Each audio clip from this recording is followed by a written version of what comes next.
Okay, so you have to show me that you have used formulas when you are creating a projected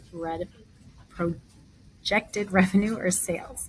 So I got to be sure that you only have numbers and not something like this, like 720 in there. This is not a formula. I need formulas here, here, and here. So you have the item price is $9. You think you're going to sell about 800 of them. It doesn't have to be food, whatever. You're going to multiply those. So you start with the plus sign. You drag and click on that. It pulls up this cell number. You are going to multiply these two together to get the total amount. Now that's 720. You can double click on that. If you click on that, you can copy and then paste it over to your other cells.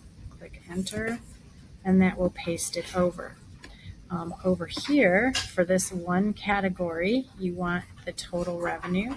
You are summing, so you do the sum, and you are summing all of these, and click enter.